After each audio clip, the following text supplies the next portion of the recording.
The mud campaign started as to portray me as an arms dealer. I have absolutely nothing to do with High Cop. At one point we took the focus out of the campaign, it was more of going to a survival mode. You campaign, someone wins, you go home, end of story. So but it was not that for us. There's a conspiracy that they are going to arrest the general and put him in jail, and this is like a plan that we didn't believe it. So it exactly happened on that day. That's the time I thought, definitely I don't think I should come and appear in front of a government that has such a record. I was in a lot of places in Sri Lanka. I never felt a fear, because the thing is, end of the day, this is all military. My perception from small days, people in uniform should protect you. I've already lost 5 years of my life. I thought might as well take at least that little bit of a risk because of the environment and just come out at the 2015 election campaign time.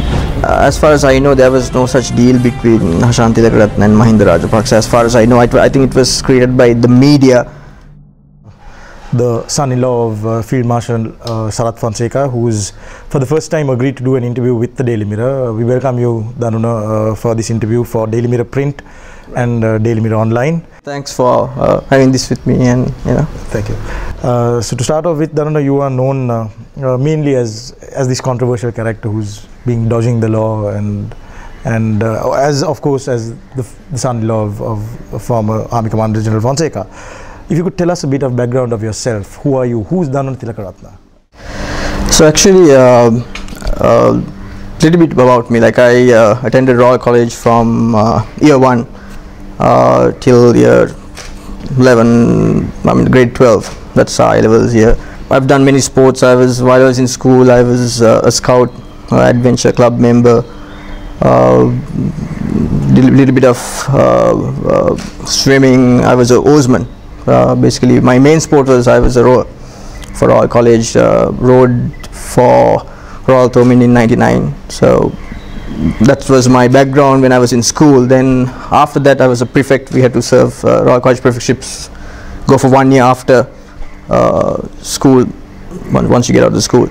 So after my prefectship, I decided to go to US for my degree.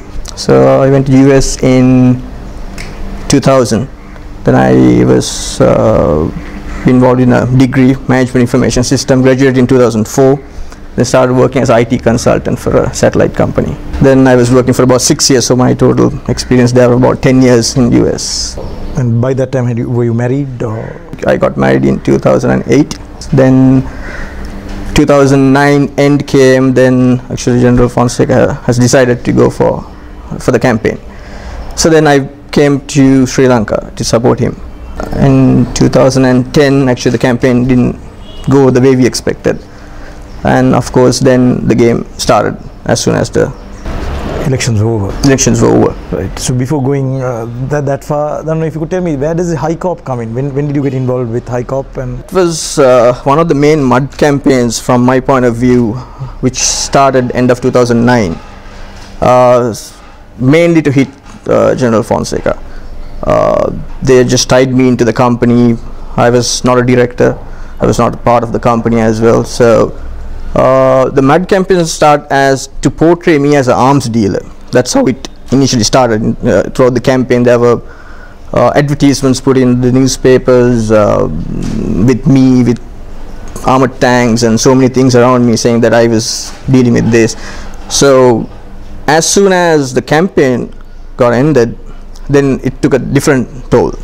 So instead of portraying me as an arms dealer, they were just trying to lock me to the company and said they were dealing with the army, certain things like that. Are you saying that you had got nothing to do with High Cop? I have absolutely nothing to do with High Cop. And you don't know this company? Is that what you're saying? You don't know?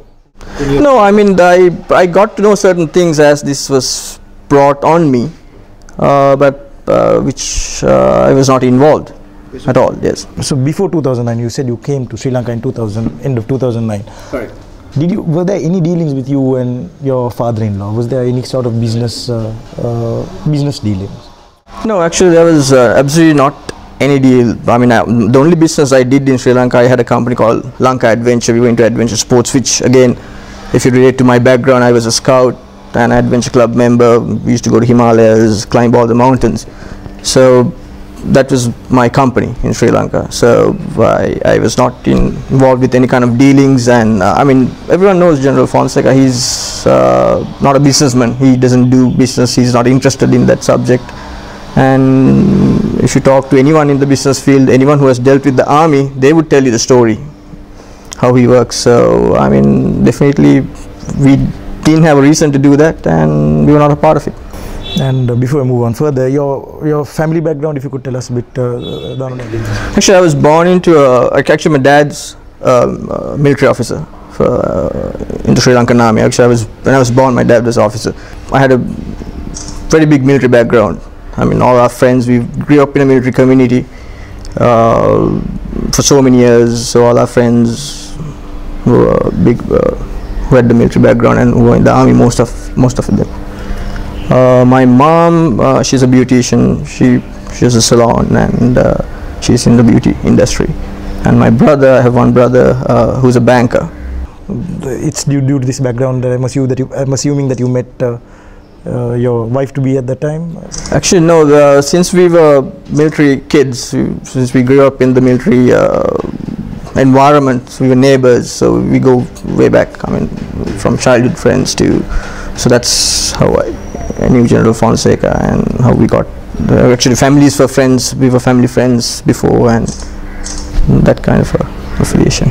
So then, coming on to the main questions, Danuna, you come down in 2009 December, and the campaign is in full flow. Full flow, yes. This is prior to everything. What was it to be in that campaign? Did you all think you all were going to win?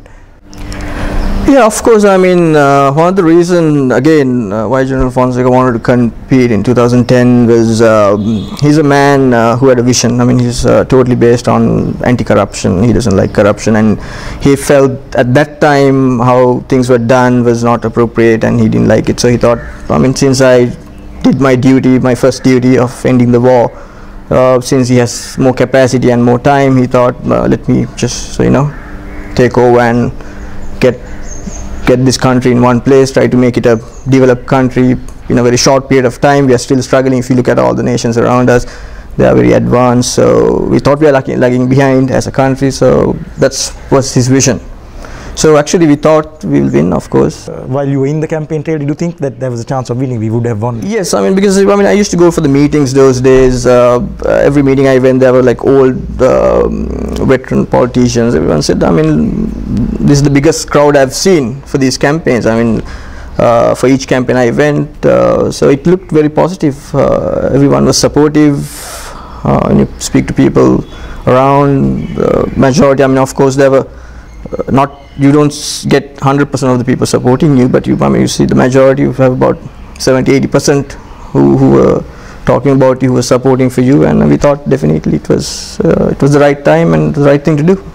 Right. So then 2010 January 26th, we come to the day of elections. Right. Where were you on that day? I was with the whole campaign group. We had Mr. Vikramasinghe and UNP leaders as well as JP leaders, the other political parties who supported us. General Fonseca was there, so we all decided to be in TransAsia Hotel at that time for various security reasons. We thought what will happen, what might happen. So that night we were there on 29th night, and then we saw the results, how the results came. What was the reaction like? Once you were seeing the results come in, what was the reaction like? I mean, disbelief. Disbelief. It was a surprise as well, just to see what such a big gap and certain things like that. So, but the thing is, we didn't have a lot of time to think about, because things were happening so fast. Because you're talking about few hours of things going on, and even at that time, the hotel was surrounded, and there were so many, military personnel around us. So we were at one point we took the focus out of the campaign. It was more of going to a survival mode. So thinking of, okay, what's going to happen next? What can we do? And now what's next? So sort of thing. We thought, I mean, you campaign, someone wins, you go home, and end of story. So, but it was not that for us. Do you think it was rigged? Oh, I mean, that's a question a lot of people ask me. What do you think? What do you think happened? I mean, the results doesn't look right and this and that. I mean, I personally don't know exactly what happened, but I have a few questions as well from that time. I mean, certain information I've got. I mean, the election commissioner was missing for 14 to 18 hours. I mean, why was that? And the other thing, I think, you would have seen as well the way he read the results. I mean, I think it's on YouTube as well as of today. We have seen him talking. We have seen him in media talking to people before. I mean, that night, that the time of giving the results out, the way he was acting was not right, and certain people who are involved in the election on the security stickers and things like that are missing till today. So I don't know. I mean, these are the questions I have. So can you run us through from what you recall, Danuna, what was happening during that night? So as soon as we knew the result, the final result, then our plan was to go home. So we were trying to go home, but we were not allowed to go home, and people were not allowed to come in as well. I'm not sure whether you guys were there at that time. He was actually he was in the hotel. Yeah, in the hotel, yeah. Hotel. So I mean, I'm sure he would remember mostly. I mean, we were just trying to figure out what to do next. I mean, can we even go home? Kind of a idea that night. I'm sure if you guys were around, you would have seen it exactly how it's happening. Then we came out of the hotel. Then we went home. As soon as we went home, our security was withdrawn within hours. And then we had a lot of friends and family who were with us, who were supporting us even at that night. So many people stayed because such a big security, when you remove it overnight, then we were looking at, okay, we were not looking at a threat from a government. We never planned for something like that, but the threats we had from our military backgrounds and things like that was mostly the terrorism threat. So then we were wondering, okay, now what's going to happen to that and things like that. So it was withdrawn, and then again, before that day, there was a time period I was called to the CID for questioning. So this is before the election day. Before the election day, while the election was going, I mean, about 1 or 2 weeks before the election, I got a notice from the CID saying that they wanted to question me. They had some questions, and I said, okay, fine, I'll come. The day of questioning, I was ready. I was dressed up, ready to go to the CID. Then suddenly a fax comes to the office saying that that requirement is no more. We are busy. And I said, fine. I mean, it's up to you guys. That was the episode there. Then there was no inquiry from CID or anyone after that. Then the next day after elections, I get a letter saying that within 3 days, again, we want you to come to the CID for questioning. There was a date. There was a gap for about 3 days. There's a date and a time. The next day, suddenly a team of CID people comes into the house. There was some in charge. I can't remember what vehicle they came in. They claimed themselves CID people, and we said, we came to take you. Then we directly asked them, you have given a specific time and a date for me to come and appear and answer your questions. They said, yeah, but we wanted to come, and they said that we refused to go. I mean, if you have given me a letter, I would attend to that. No problem, because I was you guys know I was planning to come the other day as well. Then somehow they left. We get so much information from the intelligence, the army intelligence, because of our backgrounds, because this is the people we live with, this is the people who protected us from day one. So, and when they tell you something, you have to listen to them. I mean, that's what we are used for.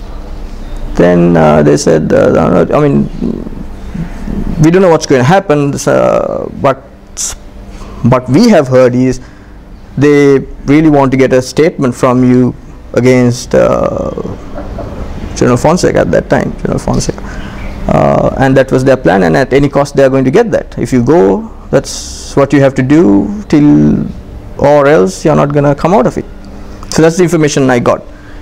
Then I thought, okay, then certain people who took care of me came to the house. I said, let's go to my place and let's try to watch this, what's going to happen, because you have 2 more days for your day. So till that day, we were getting so many information, so many dangerous information like this, saying that this is the plan. So we started believing it, because you were given a date to come, and someone comes and try to pick you before that date, there's something wrong, there's something fishy about it. So we started listening to these people who were giving us advice, who was giving us information. Then I thought I'll be away for some time. Those days also, like, we were discussing with the families, even with General Fonseca, what to do, and so we thought, yeah, I mean, let's go and appear, but once you decide to go and appear, some news comes like this. So we were just taking our time just to see what's going to happen. This was happening within 2 days. Then I decided to just stay away from the house because these guys were coming there, because so every day morning we decide, let's go to the CID and appear and give the answering. Then in the noon or evening, someone calls and says, please don't go. I mean, I've told you once. I mean, you better listen to me. I mean, look at the things that has happened. I mean, they called you once, then they told you not to come. So why are they doing that? That's not the procedure and the protocol, because we knew all the protocols. We knew how things were supposed to be done. So another few days went, and suddenly General Fonseca was arrested. Actually, that was also, even we got that information as well. I mean, there's a conspiracy in that they are going to arrest the general and put him in jail, and his stars are going to be removed, and this is like a plan that we said, no way that's going to happen. I mean, this is just a joke. I mean, this country has a law and a system. How can I mean, how can you arrest a 3-star general? We didn't believe it. I mean, the information I got, we thought, okay, maybe there's something going to happen, so let's try to be aware, but something in that caliber we never imagined. So it exactly happened on that day. That's the time I thought, definitely I don't think I should come and appear in front of a government that has such a record. So that's what I thought. Until that was about a month, I think, end of February, when General Fonseca was arrested. Until that time, you were okay. There was no issue with regard to you. There was no issue. There was no warrants issued or anything like that. It was just that they were asking me to come and just for questioning. Right. So, and the same guys who told us this is going to happen, they called us and said, "That's what I told you. If you go, you saw what happened to a not a 3-star general, sorry, a 4-star general. Who are you in front of these people?" So then we started believing, and said, then they advised me, don't come up and just go answer questions or do anything. So that was the time we decided that might as well be away. Why do you want to get yourself tied and get harassed, and since you don't know what's going to happen to you, so might as well stay out of it. So then, as you left, what were you doing? Where were you? What were you doing? Yeah, that's a good question. I mean, some of the parts I cannot answer, but I was all over Sri Lanka. There were a lot of people protecting me. I mean, we always have a lot of faithful people who protected us from when we were small. So some of these people were with us. These are guys who love the country, who would do anything for the country. So when we are with them, they know that they're genuinely around us. And because while I was hiding, there was so much of money and so many things were offered. There was a reward of 1 million offered as well. So, but that didn't matter. I mean, we had trustful people around us. So I was living all over the place. I learned a lot of things actually those days, because I've lived with so many communities, so many backgrounds, so many kind of people. 50 people from different religions, different races. So it was a lot of experience for me. Actually, times were hard, not a very comfortable life, but the experience. And were you fearful that you might get caught? You might get caught at some point. No, actually, that fear did not come to me. Even when I was away, I mean, we got so much of information. I mean, I don't know exactly whether this is true or not, but they said, I mean, there are about 4 CID teams looking for you, 6 army teams, like 3 STF teams. They're deployed all the place. They're checking one team checking your relatives' houses, one team's checking all your friends' houses, all the hotels, all the apartments in Colombo. So, but still, I never felt a fear, because the thing is, end of the day, this is all military. this is people in uniform who are after me, because my perception from small days, people in uniform should protect you. I mean, that's what they have done. So I was never afraid of a military guy coming after you. I think that's because of the background, or I don't know, it's because of the perception, but no, I was not in fear. And if you can tell us a bit about how your friends and family, while this was happening, while you were being, there were your grandmother, for instance, then your friends, which I have heard personally, I've heard stories of how the mechanism worked against them. If you can just... Yeah, I think it was more of a, even when I was suffering, I think it was a more devastating time for my friends and family, like you said, because my aunt, actually, she's one of my aunts. She got arrested, had a case filed on her for so many years, saying that I just went for 4 hours. So things like that. Actually, if I just put a number, just to give you a number, at least 15 families of my close relatives were harassed. I mean, this is just one instance. Even a known case, even my cousin Hashan Tilakaratna, even he was harassed because we had a lot of our neighbors, a lot of our relatives living in the same community, so everyone was harassed. So these are some of the names that you have heard. And other than that, of course, my friends, I mean, at least about 15-25 friends of mine, their houses were raided from time to time, different times. Some of them had young kids, a few months old, a few years old. They were taken into questioning. So I mean, you can imagine they were questioned when they go out of the country, they get detained. When they come into the country, they got detained. It was a difficult time. And how long did this thing last for? When did this fizzle drop? Like, when did they realize, okay, let's leave Danuna out? That I'm not sure, because I actually appeared after 5 years. So I'm not sure at what point, but till the day I appeared, the information I got was they're still looking for you. They're looking in so many places. They're looking in Sri Lanka. They're looking out of Sri Lanka. So I actually can't tell a date or a point that this was dropped, or they. So it was basically for a time period of 5 years, I can say. But then you're a Roseman, and you've been a scout and followed that. So what was it like to actually be on the hideout? Like what on the hideout? Actually, we only read this in movies, in books, and seen this in movies. True. What was it to do? Yeah, actually, being a Roseman and a scout and an adventure club member actually helped me a lot. Because you go through a lot of intense training while you're in days, especially when you're a Roseman, and you learn a lot of skills when you're a scout. You do a lot of adventure.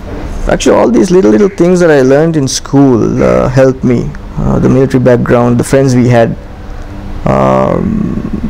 added to this survival. Actually, there was warrants issued against you. Like, the country is looking for you. What was it like to be on the hideout? If I'm getting this question right, like, I want to know what. Yeah, I mean, yeah, it's not easy not to talk to or meet anyone you know. Literally, I mean, I haven't met anyone I knew at that time throughout this period. So I mean, it was a difficult time. So it's a matter of survival. So you need to go into the survival mode. The best thing to do is adapt to the situation and the environment you are in. So I was living in different houses, different, again, cultural backgrounds. I mean, I've lived with Muslim people, Tamil people, different religions, different kind of food, different kind of living standards. So the best thing is you can't just say, this is what I'm used to, this is what I want, and you can't have that. So you just need to adapt to it, just take it as it is, welcome all these things into your life. That's how it is. I kind of made it experience rather than complaining about it. So to make it a final settlement, Danuna, were you in Sri Lanka during this period, during this 5 years? I was in a lot of places in Sri Lanka. Can I put it that way? Yeah. For the first time, I'm assuming you're saying this, because it's an issue for it was like, where's this man actually? Where's this man? How has he been hiding? Yeah. Just to ask you, Danuna, but since you say this and since I've heard this, was there at some point an agreement with the security forces that they're okay, they've let loose on you, they're not going to come after you? No, actually no. No, I didn't have agreement because the thing is, the way this was going and the fear that was created, I didn't even think about talking to anyone in the military at that time, because you didn't know who you're going to talk to, what information, what kind of thing that's going to happen in the background. So no, there was no such agreement with anyone for that matter. And so you were sure that these people would actually be, and you thought within these 64,000 square kilometers you could survive? Of course. It's crazy. Yes. Right. So then moving on, and I think actually, like, I'm sure all our viewers also would want this story one day, and once you come out of your legal impediments, I hope you would talk to the Daily Mirror first and tell us what you were. Of course, I would love to tell the story. There's a lot of interesting segments, I'm sure. So then moving on to the last part of it, like then you come out of hiding. You know, suddenly this is now the presidential election declared. Maithripala Sirisena has come out as the candidate. Right. And below a week later, we see Danuna Tilakaratne granted bail. Right. What was the deal there? How did you realize I'm going to come? This is the time to come. Yeah, actually there was not a deal. What happened was suddenly election was called, and all throughout the last 5 years I was talking to my lawyers and trying to get a feedback when to come. So every time they say this is not the time to come, things are still not right in Sri Lanka, so it's not the time. So as soon as this election started, my lawyers advised me, I think this is a good time for you to come, because this is not a time that no one's going to take revenge from you. It might go negative on people if anyone who does that. So this is the best time to come and take bail. Forget about the case, just come and take bail, because case is not a problem for us. So they advised, so I took the advice. I thought, I've already lost 5 years of my life. I haven't seen my family friends for 5 years. I thought might as well take at least that little bit of a risk because of the environment and just come out at the 2015 election campaign time. So was there no truth in the fact that your cousin Hashan Tilakaratne had pledged his support to President Mahinda Rajapaksa during the previous election? Was there no truth that was a deal so that you would be able to come out? No, actually I'm not aware of such a deal. I didn't, as far as I know, there was no such deal between Hashan Tilakaratne and Mahinda Rajapaksa. As far as I know, I think it was created by the media just to, sling mud at him or sling mud at me or something like that. So, but there was no such a deal in that way. I don't think even he would take such a deal just to come and support me. We'll release him. I don't think even he's not a man like that to take such a deal as well. There was also rumor again in the media that to the effect that you were given the Rajapaksa regime wanted you to come out and take bail and support them in this last election. Did you have any sort of contact like that, or was there any overtures? Did they try to approach you? Was there anything? No, there was no such deal like that. I saw that in the media a few times, because actually, if such a deal was there, then it would have been proven that way. There was no such a deal, then otherwise I would have been supporting them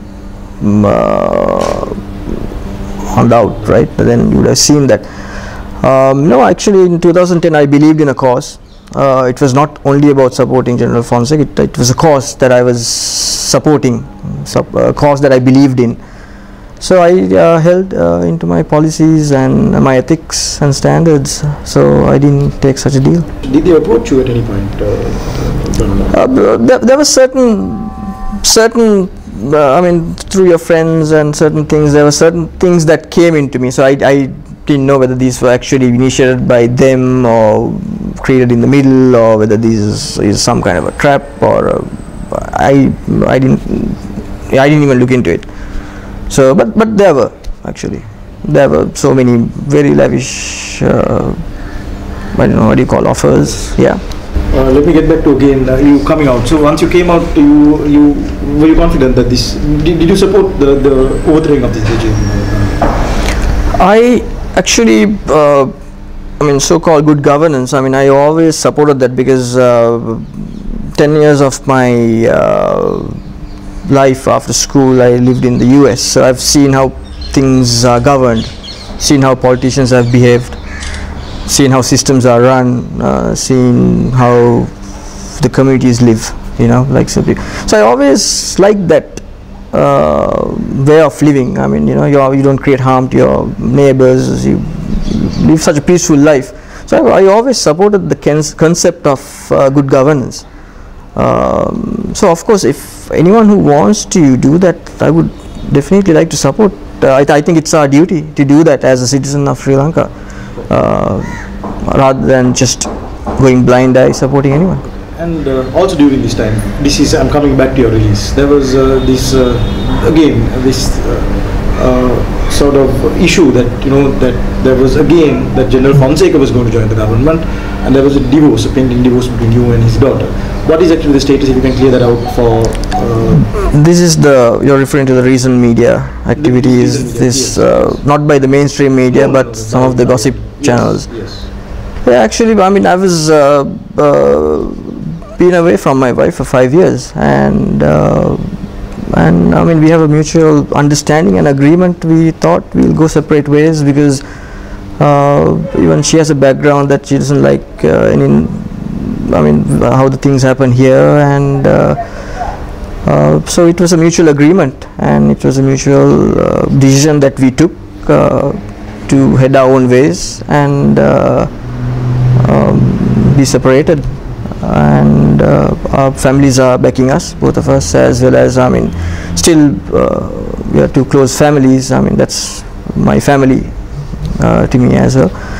So that was just a mutual decision we took in part of my personal life. And yeah, what I saw, I mean, some of these gossip channels were trying to make a deal out of it, trying to show that I mean, so these are the things that someone's trying to create an agenda. So let them have that enjoyment. Looking back, do you have any regret, animosity? What do you feel?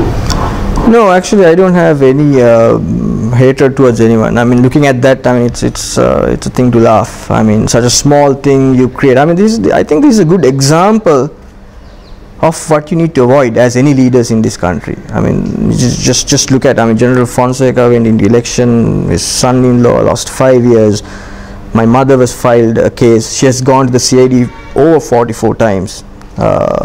You can imagine what kind of toll that has taken. Her business, like her salon, was attacked left, right and center.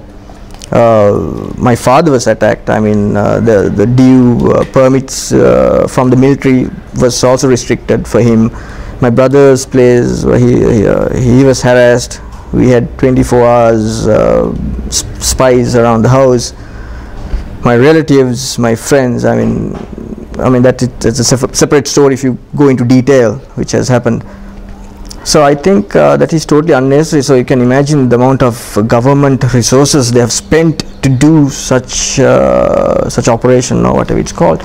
So I think, I mean, we should take it as a good example and try to avoid this. I mean, even to any leader, I mean, any leader that I support also, the advice is, I mean, let's not get into that way of handling things and dealing things. I think it's kind of childish and very underdeveloped. And who do you blame for this though? Who is there a person that you think is responsible for all of this? No, I mean, you can't blame one person for this. I mean, this is done by a few people, supported by a lot of people. So I mean, this is something that we all should be responsible as citizens of the country, not to support certain things like this, because you do certain things that you are supported with.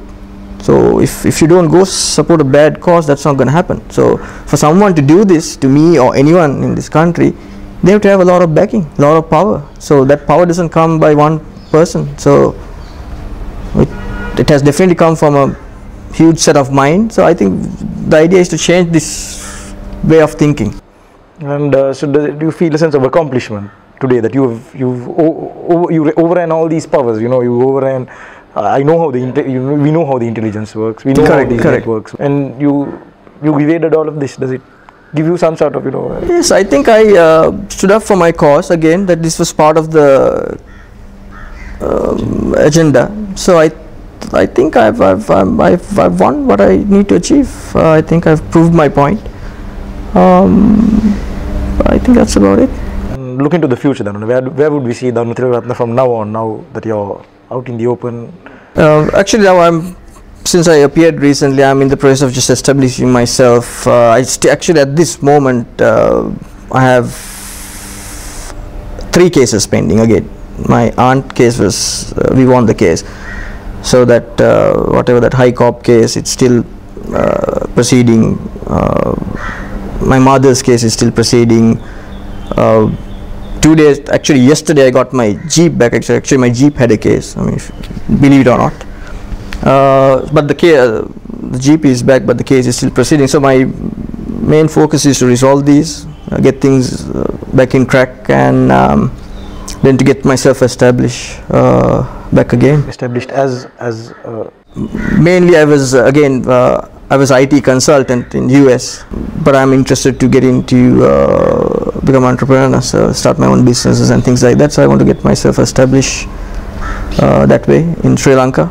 Mainly I was in adventure sports, so I'm in the process of getting my adventure sports company back, which is called Lanka Adventure. So what we did was we were into whitewater rafting, rock climbing, mountain biking, canoeing, kayaking, trekking, diving, skydiving, paragliding. So that's kind of the background I had. So I'm in the process of getting that in place. Then I have a few other ventures of what do you call, I'm representing a beverage company here. My mom's into beauty and she has a lot of products, so I'm supporting her as well with the cosmetics industry here.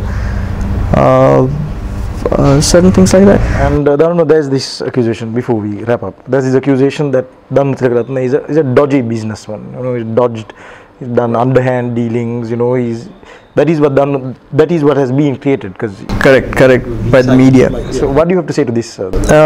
Mainly I would like to say I'm not a dodgy person. I mean, definitely I don't have that background, and I don't have a reason to be a dodgy person, because I have achieved what I have to achieve in my life in so many places, so I don't have to get into that. But I'm sure we have a good justice system in Sri Lanka, and things will be proved once the results for the cases come out. Then people can decide for themselves. I want people to see definitely the outcomes of the court cases as well, then they'll realize for themselves. But I want to make it a point. Now these cases has been filed for me for over 5 years now. The cases are going for 5 years. So I mean, if I have even 1% wrong, if I have done even 1% wrong, according to the law, you can convict the person. The person does not have to be here.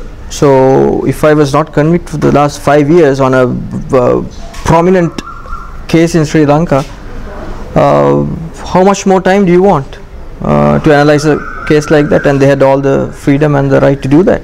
Plus, to do so, they had all the resources, the power, whatever they needed. So, but for 5 years it was not done. So I think that's a point that we should think about. And you want to be in Sri Lanka? Will we see Danuna being in Sri Lanka?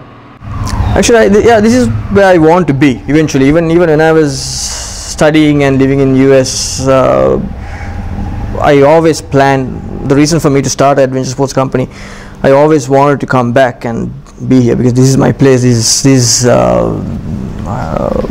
where my relatives are, my friends are. So I feel this is where I belong, and this is where we should be.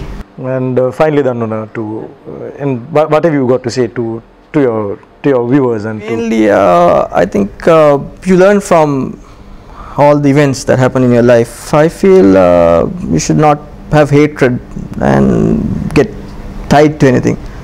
Just think positive, be positive. If you haven't done anything wrong, you don't need to be you don't need to be afraid of things. So that's why I think I survived, because I knew I didn't do anything wrong, and someday it's going to be proved whatever happens. So adapt to certain environments, and just be happy. That's about it. Yeah. Thank you, Danuna. It was a pleasure and a privilege. Thank you very much. Thanks for having me here. Yeah.